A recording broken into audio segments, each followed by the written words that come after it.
Serpa, dándole a mi familia el pésame por mi muerte. Y después una cantidad de personas de los gremios, de los partidos, del Congreso, rechazando el asesinato y dándole las condolencias a la familia por mi muerte.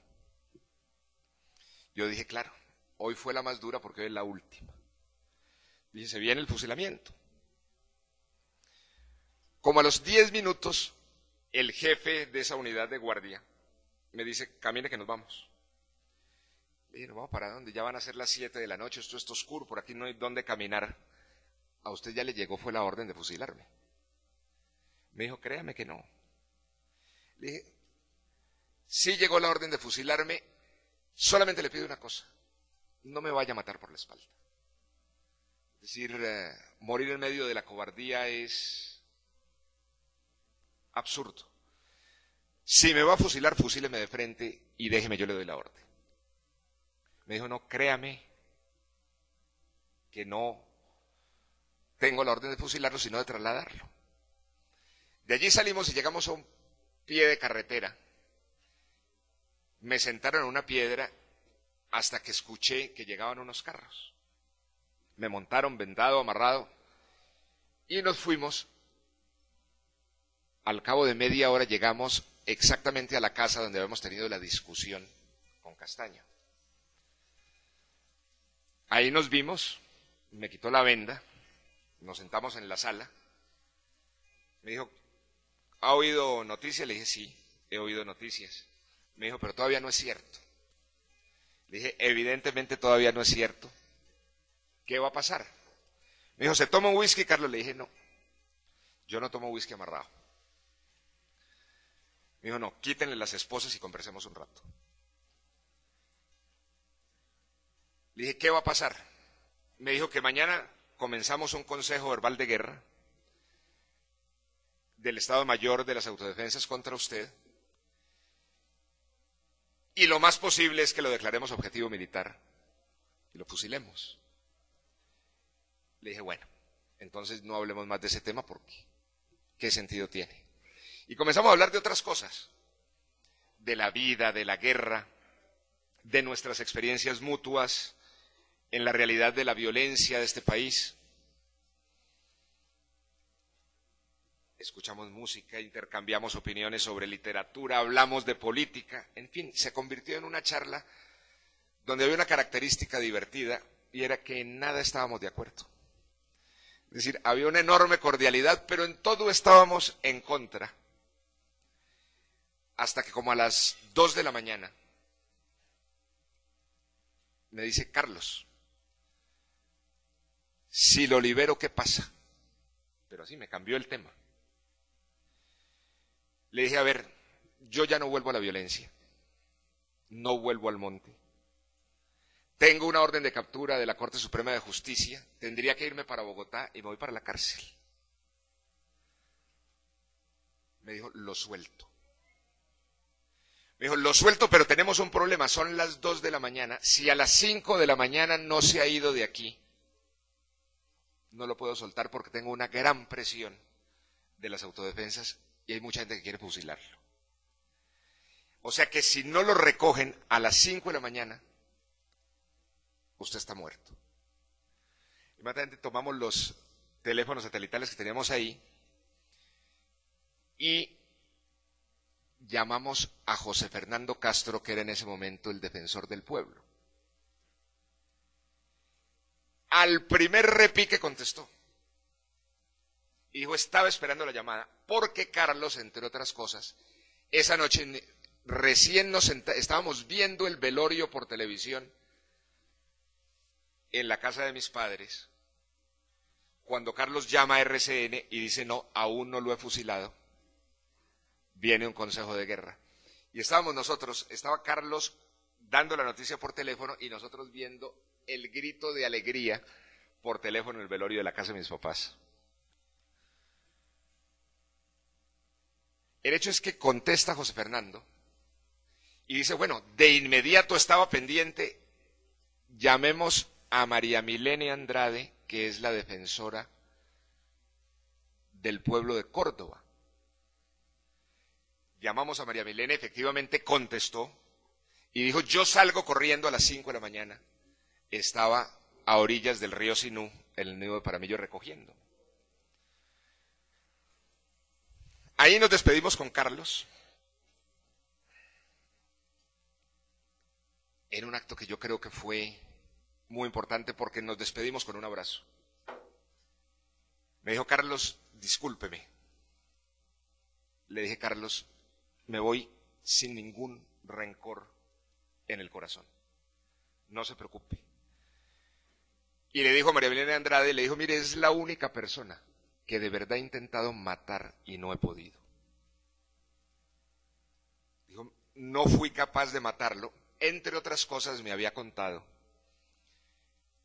a lo largo de la charla que sostuvimos, hay un momento que me interrumpe y me dice, Carlos, ¿usted por qué no escribe? Le dije, ¿por qué? Me dijo, porque usted escribe bien. Le dije, ¿usted qué ha leído? Le dije, usted no ha leído nada mío. Me dijo, sí, en el computador se le quedó por fuera algo que no quedó encriptado. Le dije, ¿qué se me quedó por fuera? Me dijo, una parte de su diario. Le dije, ¿cuál parte? Y me la sacó. Efectivamente, estando en el campamento del ELN, nosotros nos reuníamos con Gavino y Antonio García y con Pablo Beltrán a almorzar todos los días.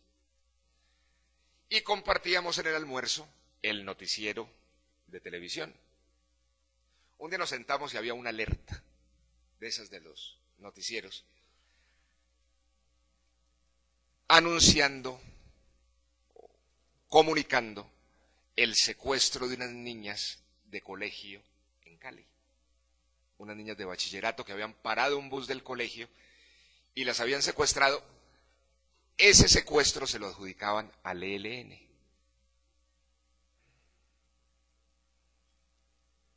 Inmediatamente terminó la noticia y nos quedamos callados. Y le dije a Gavino, ¿esto es cierto?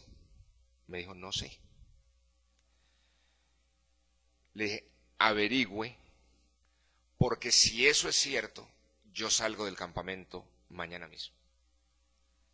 Le dije, yo conozco la guerra, conozco los dolores, conozco los excesos, pero hasta niños no. Es decir, tenemos que sacar a los niños del conflicto. Me dijo, esperemos un momentico, veámonos más tarde. Cada cual se fue para su guindo. Como a las 5 de la tarde o 6 de la tarde, me mandaron llamar. Y me dijeron, efectivamente, el secuestro es del ELN. Le dije, yo no tengo nada que decir. Ya lo mío está dicho. Es decir, si el ELN persevera en ese secuestro, yo me voy del campamento. Me dijeron, no, nosotros ya conversamos. Y pensamos que tenés toda la razón.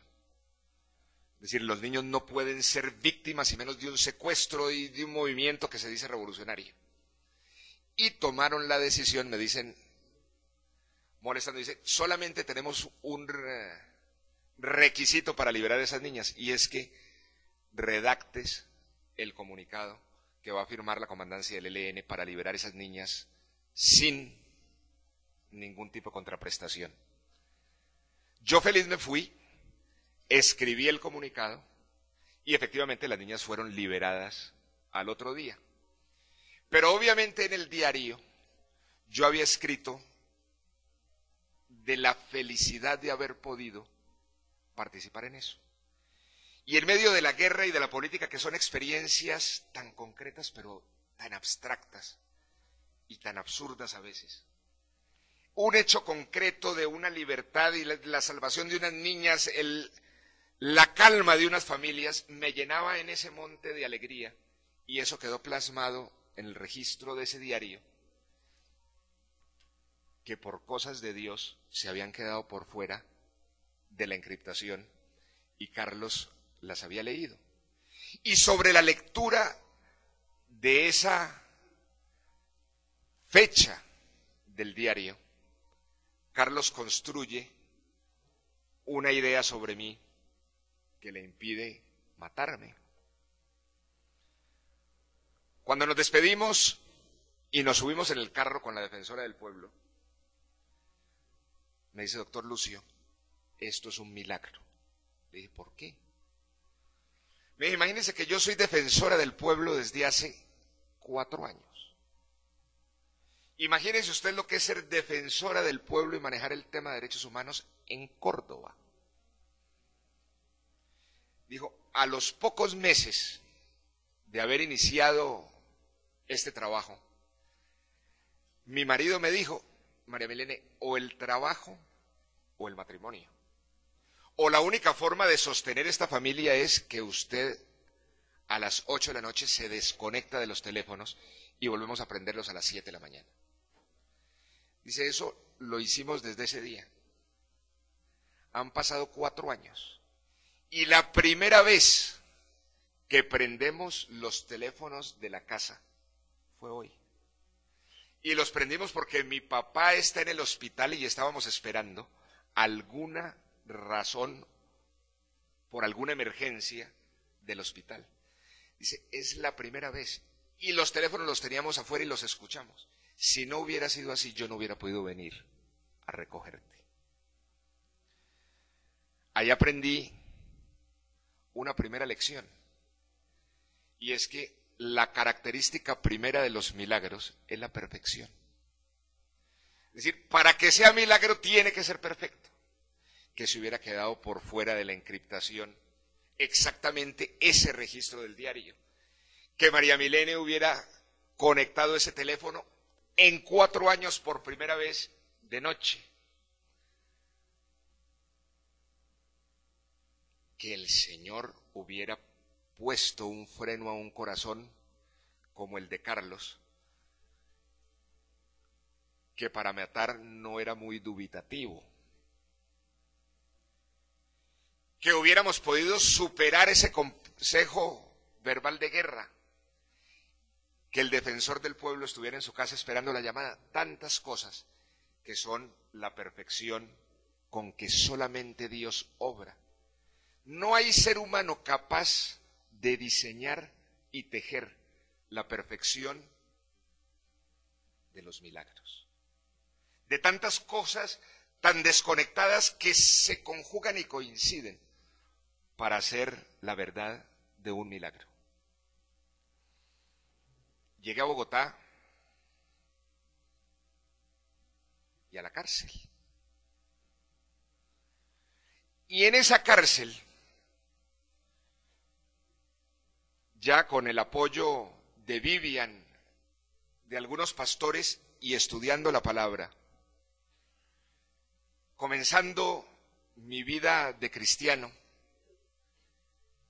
recibí una segunda y fundamental lección de Dios. Cuando yo era senador,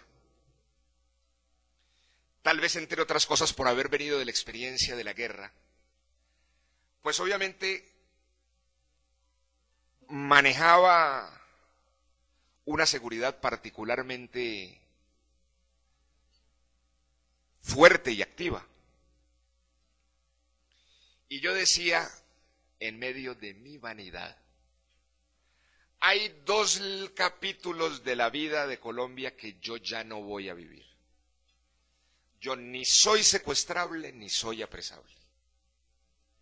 No soy secuestrable porque tengo más de 20 hombres en la seguridad, son compañeros míos que vienen del M-19, las armas son nuestras, no tenemos capacidad de infiltración, no tienen más de 2 minutos para reaccionar, pueden matarnos en la ciudad con un explosivo, con un francotirador, pero llegar a la posibilidad de desarticular la seguridad, sacarme vivo y llevarme, es un imposible táctico y operativo. Pero además no soy apresable porque cuando me dictaron la orden de captura me fui para el monte y teníamos 1000 hombres enfusilados, de tal suerte que podían bombardearnos, pero no apresarnos. Cuando yo medio abro los ojos en la cárcel después de atravesar ese infierno, digo, acabo de vivir en 15 días los 2 capítulos de la vida colombiana que había dicho que no viviría.